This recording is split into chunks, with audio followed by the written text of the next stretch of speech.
And we should be good, Tom. All right, let me check one thing here.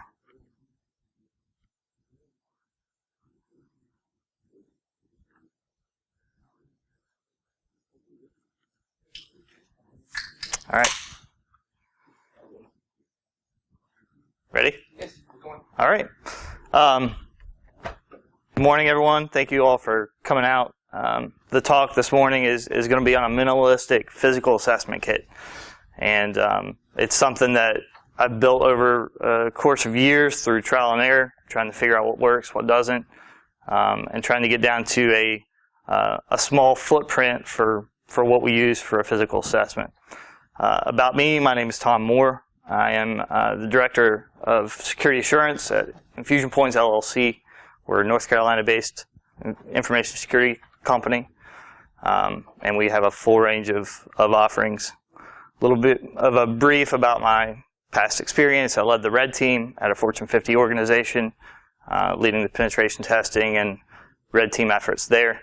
I'm a Chief Systems Administrator for a FedRAMP accredited cloud environment, for which we do everything from hardening, threat and vulnerability management, systems administration, the whole deal. I regularly participate in penetration tests. I took the role of director with one caveat, that I didn't have to give up some of my technical fun. So I still get to go and break into places and get to keep my technical skills sharp. So I enjoy that. And then I'm also a contributor to the RAR project, which we presented before. So I attended Marshall University right here, you guys are in a great time. They did not have the curriculums that you guys have access to right now when I was in school. So eat it up and enjoy it. I'm a Christian, husband, father, and I'm an unrelenting geek. I'm constantly, if I'm not outdoors, I'm probably beating up on a server and trying to find new ways to break things. You missed an important point. What's that? You're one of the first IST majors. And you're Yeah. going to present this conference, and this will be one of the last semesters to IST work. Yeah. Yeah, that's a very good point. How long has IST been in existence? I'm trying to date Tom. So, yeah. This roundabout way of saying that you're no longer relevant. I'm no longer relevant. That's the way it works. I'm a Second Amendment supporter. I love carrying my firearms, and I love going out and shooting 3-gun competitions. I'm an outdoorsman, survivalist. I like to go camping and hiking, and I'm not always behind a computer screen. And I'm a hack and capture the flag addict.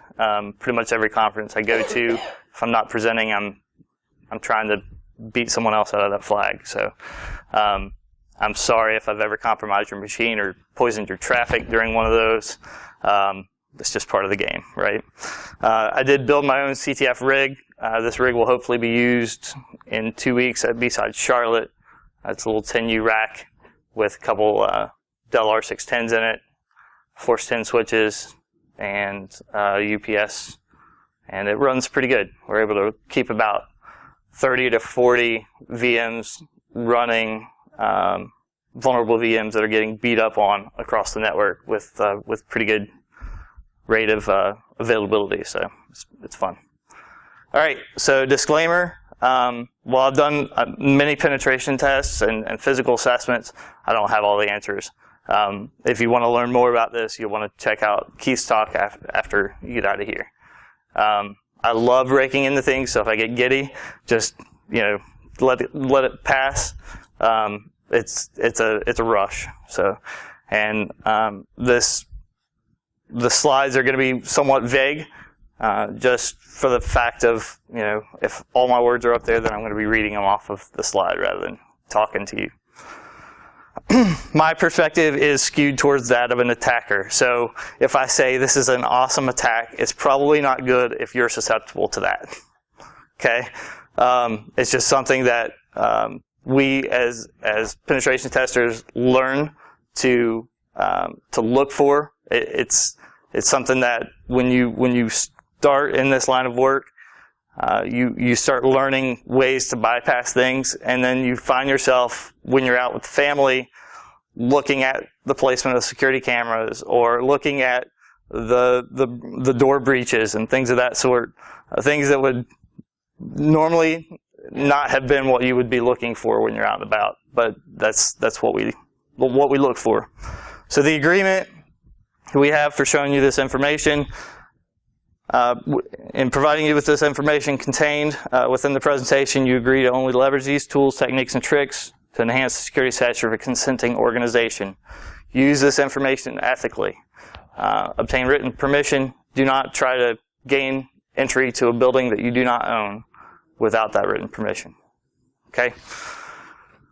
The agenda is short and sweet. We're going to do a little getting started, then we're going to do a bag selection, and then content review of that bag, and then we'll do a wrap-up, questions and answers. I have the bag here. We'll put it up. You guys can pour through all the contents of it afterwards if you want to take a look at some of the tools. So, getting started, what is a physical assessment? Why are we even talking about this?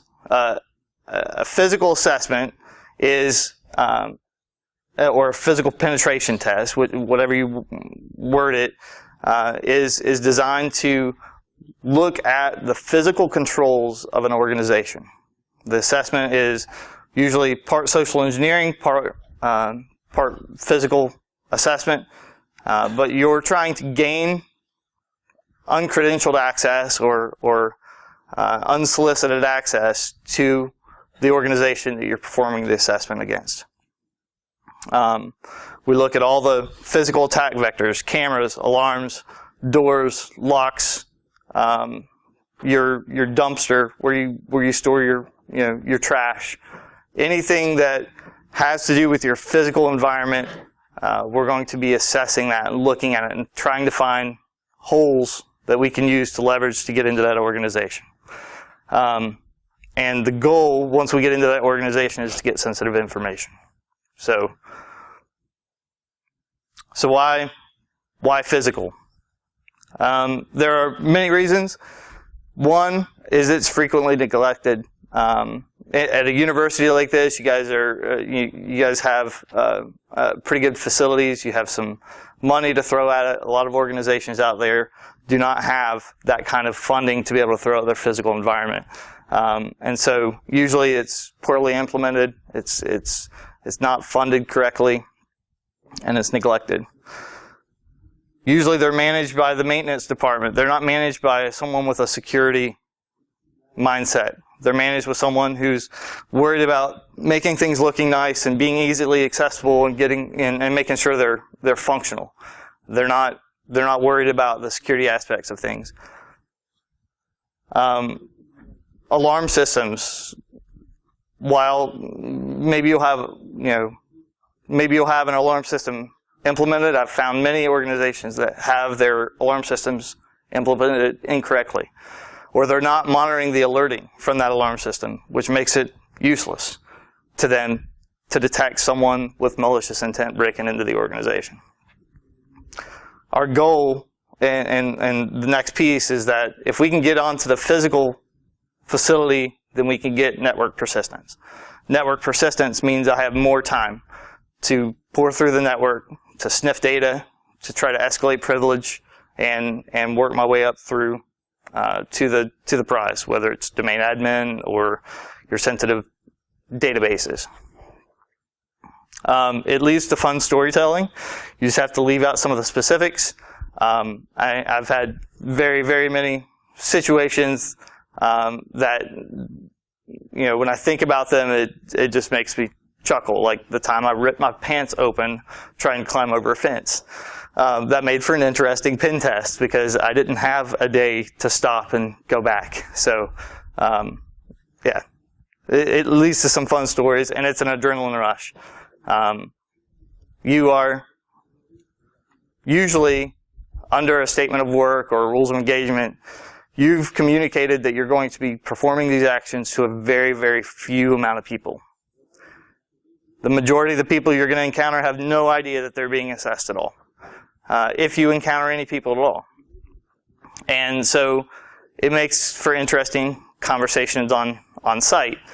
And sometimes that leads to altercations. But you have a very small timeline to be able to get into an organization. And your goal is to think quickly, move on your toes, and find a way to get into the building so that you can perform your assessment. It's an adrenaline rush because sometimes we've had police called on us, right? We've had to explain to the officers that we are who we say we are. We have a rules of engagement with us at all times that has the contact individuals and contact numbers for those to get in touch with them to confirm whether or not our actions are as we say that they are while we're on site. So that's kind of an adrenaline rush when you get into a situation like that. All right, so what are the considerations we need to make when we're trying to determine what the kit is that we're going to use for our physical pen test? Everyone has different strengths and weaknesses. If you look at Adrian over here, he's probably one of the best lock picks, lock sport enthusiasts that I know. He would be much better at picking a 5-tumble lock than I would. I'm going to try to find another way around that lock so I don't waste as much time. Everyone has different strengths and weaknesses, and you learn those as you perform assessments. So this kit was constructed to make me more efficient. Your kit may be completely different if you build one, but just keep that in mind that not everyone's strengths and weaknesses are going to be the same, so your kit may vary, but hopefully this will give you a framework that you can create your footprint with. All right, so my goals for this kit was I wanted a small footprint, I wanted a small bag, I wanted it lightweight, I wanted it maneuverable, I wanted to have compartmentalization. That way when I get into it, I know exactly where I'm going for the exact tool that I'm getting, and I can get in and get out efficiently. I need easy access to those. And then I need ample storage. I need to make sure there are a lot of tools that you can use in a physical assessment, and I wanted to make sure that it had ample storage for me to get at least the basics of what I need. And then I want it at a low cost. I don't want something that's going to break the bank to be able to get. So the derivative outcome, we're going to have to decrease or drop some of the items that we normally would have carried on a physical assessment. We're going to have to weed out some of the fluff that is not there with consistency and worth for the assessment. All right, so the bag that I selected, before I get into that, I went through, I don't know, probably 30 or 40 different options. YouTube videos, going and looking at them in the store, trying to figure out which options would make sense. I found bags ranging from $200 down to $30 with all different consistencies of workmanship and functionality. So when I say that I believe this bag is the one that I want to use, I'm not endorsed by this organization whatsoever, but I've just found that it was a very, very functional bag for me. So the bag that I chose is from Yukon Outfitters. It's called the Overwatch Sling Pack, and it is a pretty small footprint. I don't know if this is going to mess up the mic, but so you wear it like this.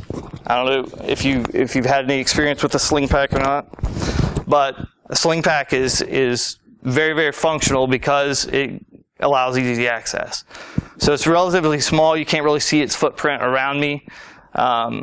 It's lightweight. It's made out of very good nylon construction or polyester construction, and it has great compartmentalization. I'll show you some of the pieces, but this is what I really like about the bag, is that I can spin it around in front of me. I don't have to take it off and set it down and potentially run off and leave it. I can just sling it around, and it's right here on the front. It has a good stable platform. And we'll get into some more of that in a moment. It opens up very cleanly, gives me access directly into the tools that I need. Same here. I can get right into my tools without having to pull the whole thing apart, right? There's a clip here that I have to pull off for that one, but it's very, very, very quick to get into. We'll look at some of the compartmentalization of it as well.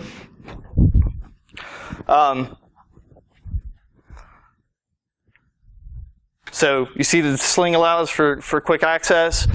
There's plenty of storage available in this. It'll store up to a 15-inch laptop. I used like a 12.1-inch system because I'm just comfortable with it. But you can get it regularly for $50. If you watch Woot, you can get it for 30. And they've got it in all kinds of shades and colors. And we'll let you guys play around with it and take a look at it. Here's some pictures of it. So you can see that it's fairly small, but see how easily it opens up there? And inside of each of those pouches, you have different pockets for compartmentalization of your tools. See how wide it opens at that point? I mean, it'll just fold right open. It's holding on one edge. So, did we meet the goals with the bag? I think we did. We have a small footprint, lightweight, maneuverable, compartmentalization. We have easy access to everything. We've got ample storage space to store a laptop and quite a few tools. And you get a free rape whistle. I don't know why, but it has a rape whistle on there. Here's a picture of it, I think. Yeah, there you go. It's on one of the straps. I actually have that strap tucked in because it just gets in the way. It's another strap that comes around the left side and hooks into the main strap, but pretty funny. Anyways, content selection wasn't easy. I had a lot of tools that I wanted to fit in here, and it took a little while to figure it out, but I believe we got a right set of tools here. So I looked at the items that I use at high frequency on physical assessments. I looked for the size requirements, because if they were too big of a tool, they got cut immediately, and I looked for another solution. The specific task requirements were priorities. So when I say I want to get persistence on a network, I have to have a Dropbox or a thumb drive or something to be able to compromise the system or put persistence on a network for me to be able to do that. So those items took priority. I have to have door entry tools to be able to get into the door in the first place. So those also took priority. If the items had multiple functions, they were preferred, and went with those. And then additional space was filled with the next prioritized items. Through testing, I rotated some of the items. Yeah, does it have bumpers and cushioning for your PC? So it does have some cushioning, but not necessarily where I have it. There is a little bit of cushioning on the back panel, so what would actually be on your back. And the way that the laptop is in here, it actually rests on that, on the bottom edge. So yes, I mean, it does have cushioning on the back side, but not necessarily towards the internal. But the way that I filled it out were with flat items in the next pockets, so they wouldn't press into the display or anything like that. Good question. I have a quick question to make sure I have them right, because I'm looking up on Amazon. Does the Overwatch Sling Pack? Mm-hmm. But watch Woot, seriously, you can get it for like $29. It's not that inexpensive, but yeah. It's very. Yeah. You know, I'm the kind of guy that went out and bought a bunch of backpacks in the past, like, you know, really expensive, more than $100 pack. Oh yeah. So yeah, the C1, this inexpensive, is pretty. You can waste a lot of money on a pack, and Yukon. I mean, I've had 511 packs, I've had Blackhawk packs, I've had packs that I've Sandpiper, California. I've had packs that I've spent a lot of money on But for this specific use, this really is the best pack, and it's one of the least expensive packs that you can find out there as well. So, all right, so getting into the items that I have in there. I carry a Lenovo X201 laptop. It's a Core i5, 8 gigs of RAM, and I run Kali Linux on it. That's my distribution of choice. And I always carry a power supply with it as well. So that's the first item. If I don't have a machine, I can't plug into the network. I can't monitor traffic. I can't do any of that stuff. So priority one, I had to have my system. Second one, does anyone know what those are? Yep. Raspberry Pi B+, or 2B, whatever the latest one. If you're doing free now, it's Pi 5. Okay, yeah, so it was the version right before that. I think it's the 2B+ or something like that. Is it your version of the Network Scout by Harvard University? No, it's not. Oh, okay. So these run, I appreciate that plug though. These run Kali Linux ARM, and I have several VPS servers and servers that are on our network edge that have listeners running on them for specific traffic, and they will allow a system to log in via SSH through an RSA key and create a reverse tunnel. So what happens is I take one of these boxes, I find a port that's active on the network, I plug it in, I set it up, make it look like it fits. I've printed out stickers that say network sensor, do not remove, things of that sort. They never get touched, right? But I can take this, or I can put it under someone's desk. I can put it in the data center, wherever I can get into and get network access. I can plug one of these in. It'll automatically, when it boots up, it'll call out to my servers. It'll look across to see which one it can access. Once it finds one that it can access, and if it can't hit over SSH, it'll go through other protocols as well. It'll tunnel traffic over ICMP or DNS or whatever is accessible, and it'll call back to my server.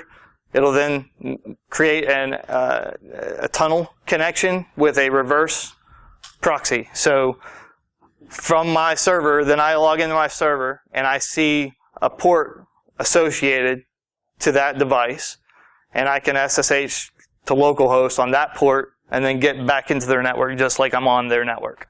So that is persistence 101. Those scripts are maybe 200 lines at the most, and they'll send me an SMS message to my phone letting me know that it's made that reverse connection.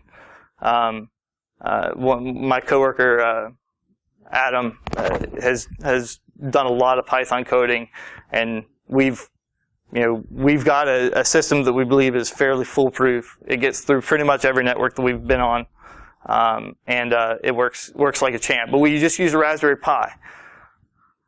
You've probably seen, and I don't want to bash anyone that deals in this industry, but you've probably seen other solutions out there that offer that type of a functionality or device. They're usually expensive, their support is usually bad, and they're usually bulkier. So you can do it yourself on the cheap. Just sit down and play around with it, and you can figure it out. Next piece that I usually take is my Nexus 7. It's got Kali Net Hunter on it. I can put a little on-the-go cable on there with a wireless adapter. I've actually sat in the lobby of an organization that I was pen testing, never went on site, or never went into the building and had domain admin access from their wireless. That's just a little on-the-go cable that allows me to plug a wireless adapter into that's capable of packet injection.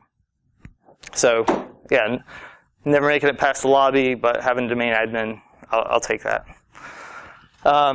A great book for anyone that's interested in red teaming and penetration testing, RTFM, Red Team Field Manual. It's a great book. All kinds of little tricks in there. So we're getting into the physical entry tools. Number one, a letter opener. Yeah, like a $2 letter opener from Staples.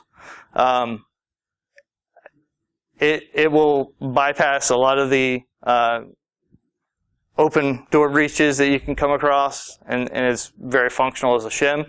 They're usually made out of copper, so they bend well, and then you can bend them back. These are some plastic shims that I've created that can fit in my wallet, but I have them in the bag. They're literally made out of like a $1 like a $1 plastic folder. But they'll bend around door breaches and allow you to shim through the doors pretty easily. Proxmark 3, if anyone's not aware with this tool, what it does is it will allow you to just brush up against someone's ID badge. It's RFID enabled, and it will allow you to clone that signal. So then you can go up to the door and replay that signal and usually get access. You don't necessarily have to touch, but usually within a centimeter or so. I have it in a little tablet case. I don't have it here with me. That's one thing I forgot to bring, but does he? Okay. Yeah, I mean, if you talk to someone that does a lot of physical penetration testing, they're going to have a Proxmark. Our Fiddler. Isn't new just come out that had a little bit of rain? I know our Fiddler came out, but it's been out for a little while. I don't think it supports quite the range of what the Proxmark does. There may be another tool out there. This tool's pretty expensive. It'll set you back about $400, $500. I can't remember what the other one is. I think I did see something about it, but I haven't looked at it yet. It also depends on what frequencies they're using. There's Correct. Different standards. Yeah, it won't clone everything, but it does a pretty good job.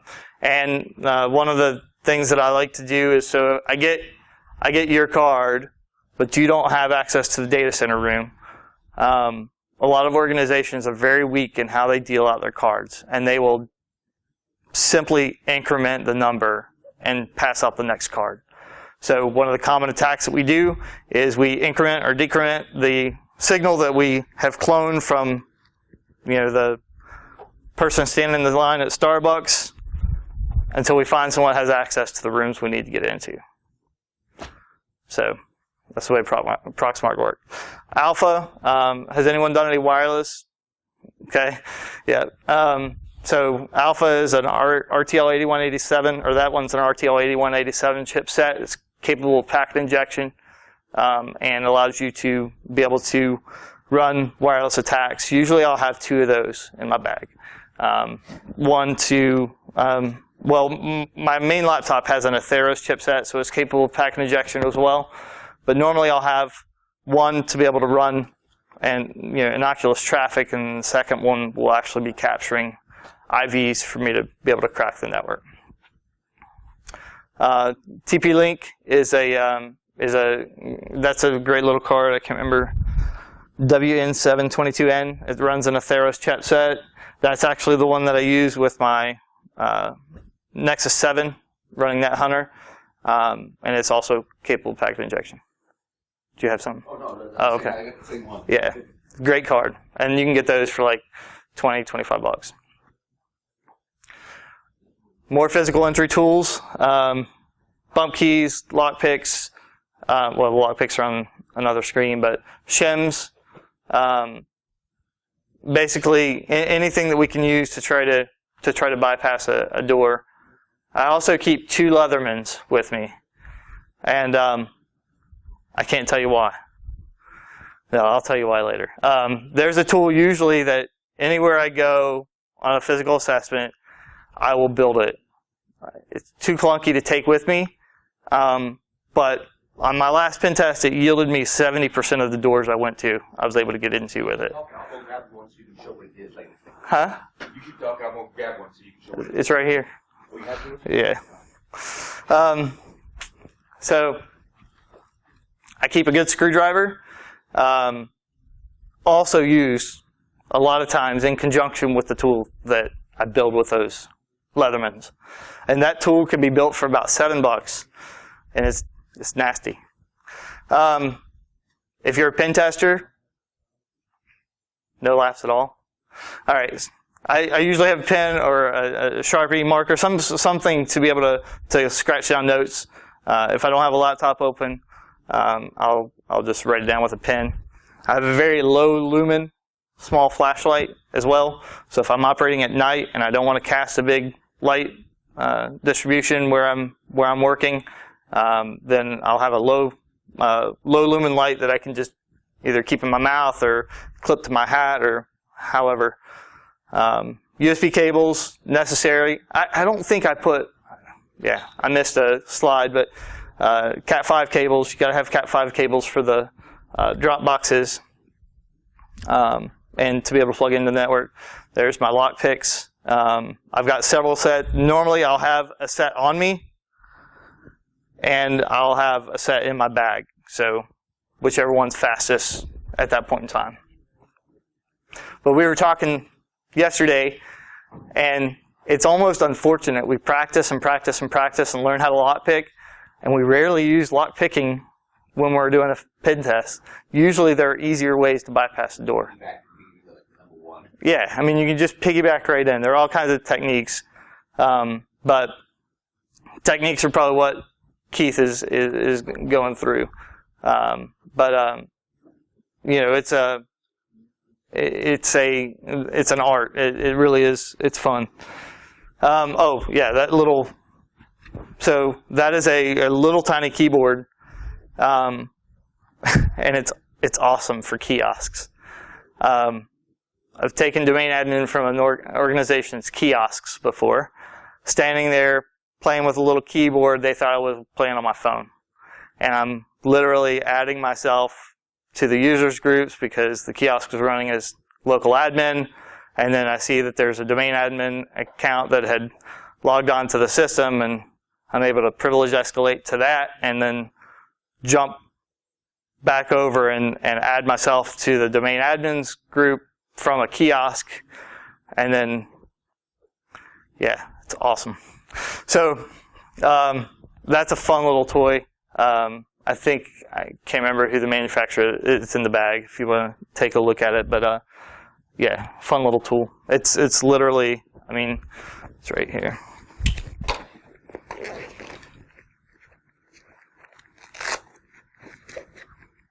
So, but literally, I was standing here typing like this, and they thought I was just playing on a phone. Made it a little awkward to find keys, but it worked. This little pack that I have is also in this front pocket, and I'm kind of going in order of the pocket. It's not necessarily in order of how I use the tools at this point, but this little kit, you've got, I don't know if this actually works, yeah.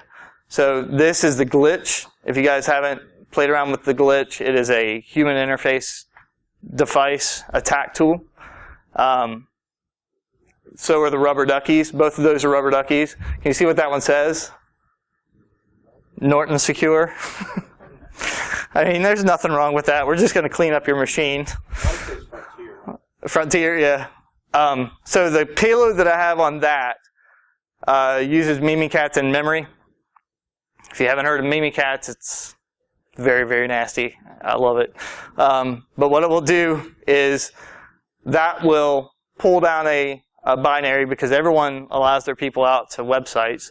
So it'll pull it from a port 80 source of my creation, and then it'll take that. It'll execute the binary in memory.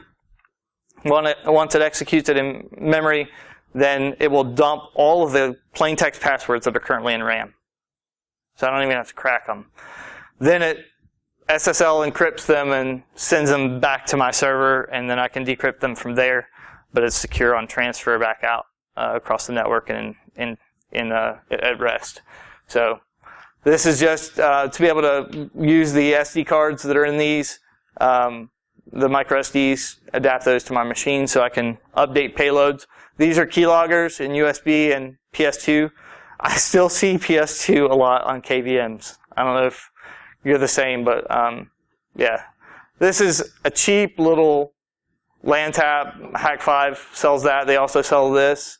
The rubber ducky is theirs as well. But this is the Ubertooth one for assessing Bluetooth at an organization. Problems getting your Bluetooth work inside the VM? Like it was sometimes Yeah. in the exact same command. Yes. Try it several times. Yeah. I've had to restart the VM before. Does it work better on straight up just the normal hardware? Just raw? I don't know. I've just always just fought with it later if I didn't really have to have it. But yeah, I mean, I have had stability issues with it too. It's a yeah. But they're all pretty accessible tools. Anyone can get those. Basically, that HID attack. So I did not fully express how brevity and how bad that is. If you have any payloads you want to share, talk to me later. Okay. All right. We can do that. The HID attack. So a lot of organizations have USB blocking, right? If you really want to lock down your workstations, you block people from plugging in USB. But that blocking is not going to stop someone from plugging in a keyboard, right? You need keyboards and mice to be able to function. Those are human interface devices. This is literally a keyboard. That's what it looks like to the computer. When you plug it in, nothing's going to stop it. Once it plugs in, it types a lot faster than I do with a preloaded payload that I've constructed for specific operating systems that's going to get me credentials from those. So the glitch is the ducky on steroids. It allows 30 different payloads. It has 32 different dip switch options. It allows 30 different payloads. So I can have payloads from Linux, Windows 7, Windows 8, Windows 10, whatever. Specifically, to bypass UAC and all the good, protections on a workstation, even disabling antivirus, and I can just switch to a specific payload for the system I'm getting ready to attack. So they're awesome.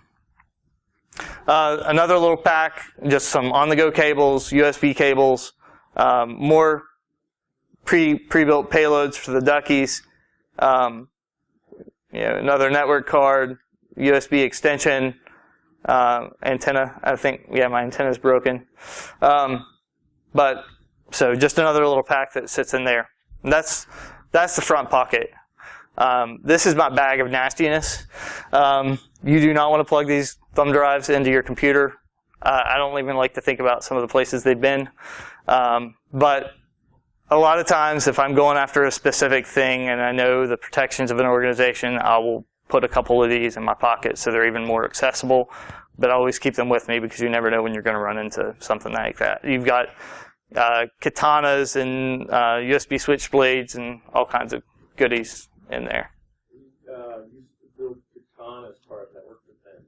Oh, yeah? But it's so broken now. Yeah. You can't do it. So Yeah. I think an attempt to build katana as network defense. I gotcha. Yeah. I wish Ronan would come back from the dead. Yeah, he's got his own new version. He just has not released it. Oh, really? He was here a couple years ago, and he's like, here's Katana 2.0. Right. Well, he released that at DEF CON. Did he release that? Yeah. Yeah, okay, that's the version. Yeah. He lost his domain for a little while. He's got it back, but it's I not. think there's a version even further. Oh, okay. Beyond the one that he released that he's never released. I'll talk to him. Wi-Fi Pineapple, have you heard of this? Wi-Fi Pineapple is the first one I built was a Lofnera router, and it's a mesh style router, and it runs a firmware basically called Yasiger. Well, thank you, Bill. Well, that's 5 points Gryffindor. Yeah. But it runs Yasiger. Basically what Yasiger does is when you fire this thing up, you're at school, right? You would have wireless on your device, and it would see that there's a new wireless connection, and you could connect to your home network from here, and you don't even have to go there. Because as your system is sending out those beacons looking for the networks that it trusts, this thing is responding, saying, yep, that's me, connect through me, and it'll take whatever authentication method you want to send it, and it'll just pipe your traffic through to my machine, which is then packet sniffed, and credentials are taken without you realizing it. So As if you're cheating. it is cheating. I would note that you can't buy these. You can buy them aftermarket if you want $1 zillion for them. There is a new version of the Wi-Fi Pi. Yeah. It's a development version. There's not a lot of payload support yet, but it works 1,000 times better. It also is using different firmware and different methods of attack. So as systems have gotten better against guarding against a lot of the older attacks on Wi-Fi Pineapple, Right. build out new hardware that doesn't rely on some of the old attacks. Right. This was a toss-up. I really don't use it as frequently as I used to, but it is still a great tool, even if it's just to show the organization that you're with the risks that are associated with. I think the other device, I don't know if you're going to cover this, but I'm going to have to step on it. Not is the Reaver, the $100 device or the software version. Yeah. The one that's really great. Sort of Yeah. The other one is by Ace Hackware. They have a device called the Rutabaga. I got one of those too. And it'll do this and mini-poner functionality in one piece. So you just change it with the command line, which wanted to be Wi-Fi, Pineapple, or So there are multiple options out there. You can do this with just your laptop and another NIC. I mean, you can do the same functionality through the CLI with just a machine. But it's Pineapple, though, it's been a long time since I used it, but it kind of gives itself away also if you're looking at your phone or looking at your connections, because all them connections show that you're right there. right. Yep. So it kind of gives it away if Yep. somebody knows what they're. Yep. But most people don't look. Right. Most people just leave their wireless on and get taken advantage of. So don't leave your wireless on when you're in public places, kids. All right. A hub. Why would I use a hub?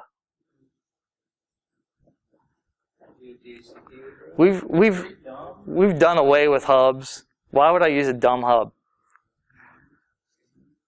Sniffing? you want a lot of packet collisions. Yeah. Have you ever dealt with network access control? One of the easiest, dumbest ways to bypass network access control is a hub. So how much longer do people actually wait to buy hubs for? I don't know. That one I'm is. waiting for Google to buy a hub, and I'm going to go get me a switch, even though it's not. Yeah. I bought a hub just like that as recently as a few months ago. Yeah. It's awesome. It's still out there. And so- they're on sale now. You can just hub out. Yeah, I mean, you can get them cheap, but it's a keeper. I keep it in my bag all the time. It's awesome. If I can get into an environment, but I can't find any network ports that are open, or if I have to get in and get out extremely quickly, I will leave a wireless router. It's set up with nothing extremely secure, but it's using WPA2, AES encryption, hidden SSID that I'm aware of. I'll plug it in and roll out, and then try to hit the wireless network from wherever I go. Dave K is a jerk. Free hugs. Inside joke. I usually take a little battery device, make sure my phone stays charged. Good flood flashlight that you can light up a dark room with if you're doing nighttime assessments and you don't want to turn all the lights on. A little bit of paracord. You can never do without paracord, okay? It's like duct tape. You can do all kinds of stuff with it. I've done everything from, sometimes when you go into data centers, they are literally spider webs. It's horrible. And I've used it to tie up cables and get them out of my way so I can get to what I need to get to. Yeah. A GoPro. Reminds me of Boondock Saints. Yeah. What do you need the rope for? Everybody needs a rope. Why would I use a GoPro? Videos So- there when you're writing a report. So a GoPro is awesome. One, yeah, you can record through an environment. They're little people normally spot them if you're doing that. But one thing I've used them for is put them in pinch points. So if I'm going into a data center and I know there's only one door in, but I've got a lot of room to be able to maneuver on the inside, and I'm going to have to get out if someone else gets in there, I'll set up my GoPro in a hidden location facing the door. And then I'll have the feed from that on my phone. So I can watch to see as soon as someone comes in the door, I can take an alternate route, get back out, snatch my camera, and be off. So, great little tool.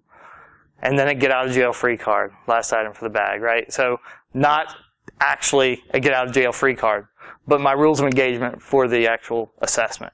All of those names and numbers that are necessary in the event that I were to get caught or, found out, I want those with me. I want them in my bag. I want them in my back pocket, because if my hands are above my, behind my head, I want them to be able to easily access it and find out exactly who I am, why I'm there, and that it's a legitimate purpose. So something that I recommend having in multiple places. We've heard stories of people falling, getting them wet, soggy, not readable, and then getting caught. So keep a couple and keep them in good locations. Additional apparel items. I always have a device, a phone on me. It's good for quick picture taking. You don't have to pull out something that's big and bulky necessarily. A good headset. If I'm working with other individuals, I want a constant line of communication with them. That way, if someone's keeping Overwatch, then they can inform me when someone's on the way to me, and I can get out. And a good headset that is common. You just put that in your ear, and you have that communication without having to have a phone up to your head. Cargo pants. They're like jeans, but functional. I'm usually always wearing cargo pants. You can get cargo pants, good quality, cheap, lapolicegear.com. There are many different options. Some of them are extremely expensive. Again, I try to get the most out of my money. My buddy calls them action pants. But I'm telling you, I always have something in my cargo pockets that's necessary. So when we're doing these, going in for a drop, if I don't want to have to sling that bag around, I'll go ahead and preemptively put one of the drop boxes, a network cable, and a power supply in my leg pocket, and I'll go ahead and roll in. And it's very easy to get to and get out, and I don't have to have something else clunky in my hands. I usually keep a good hat. Something that if there are a lot of cameras, I can use that to kind of conceal my face a little bit. Another dirty trick that I've used, I don't know if you've seen the little clips that have the LED lights that you can put on the bill of your cap. You can replace those with infrared. They don't look like they're on to the human eye, but if you point them at a camera, it blinds the camera in most cases if they're a night vision camera. And it's very, very dirty little trick for physical. And then normally I will try to keep an SLR with me, not on the bag, but I'll keep it in the car, or when I'm doing my external reconnaissance, going through trying to figure out exactly what method I'm going to take, or if I find someone with a badge that I want to duplicate and copy, I can reach out and get a good crisp image with this, and then I can take it onto my machine, run in the Photoshop, put my picture name on it, get it printed off, and be ready to go. So what was that other tool that we were talking about that got 70%? Yeah, why do I need 2 Leathermans? This is the under the door tool.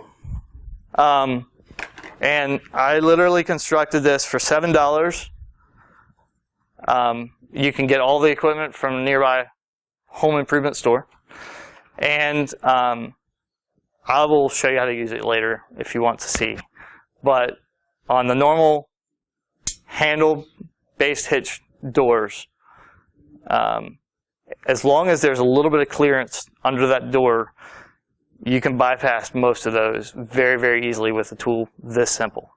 Make a collapsible one. It's hard to make one straight Right. up. Yeah, we've tried making them collapsible as well. They'll either bind or they'll bend too easily. it's something I usually build when I'm going somewhere. If I'm having to fly, if I'm driving, it's always in the trunk. Good luck flying with that. Yeah. Good luck running away from someone with it too.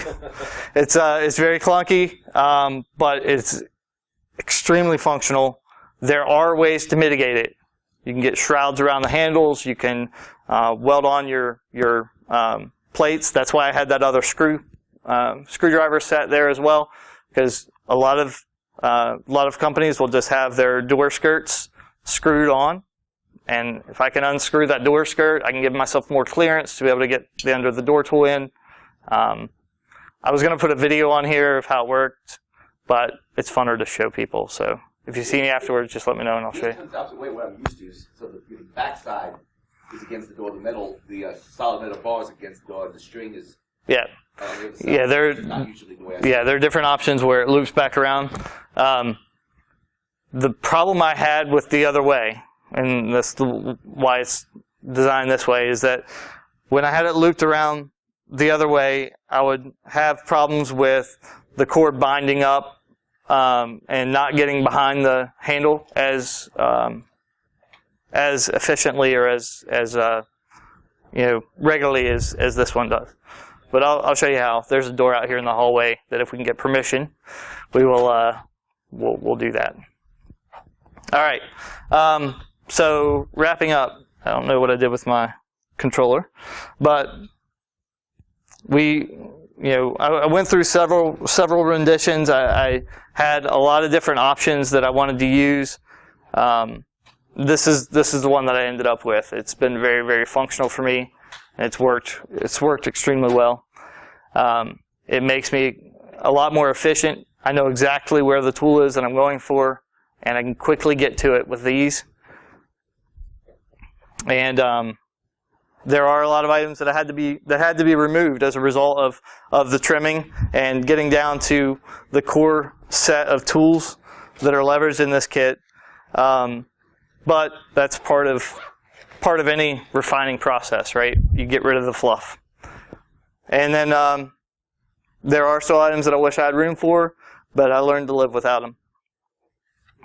I am still looking for more of a civilian-looking bag. I love Molly, but it does raise suspicion sometimes when you're walking into an organization that everyone else is carrying laptop bags and you have a tactical backpack. Sometimes that can raise a little suspicion. Have you looked at messenger bag?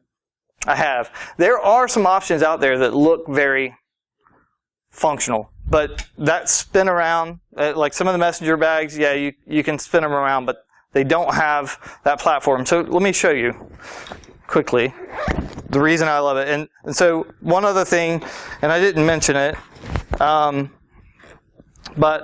I have one carabiner on here, strategically placed right there on the side of the bag. And so when I'm wearing this pack,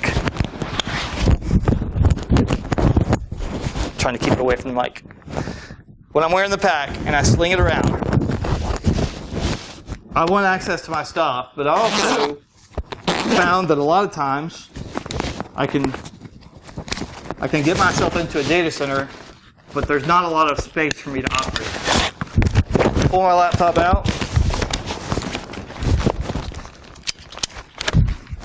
hook it right there, and I can be walking around, assessing, taking notes, working with items, and I've got a platform that sits right in front of me that I don't have to set my laptop down. I don't have to potentially compromise the engagement from leaving equipment behind.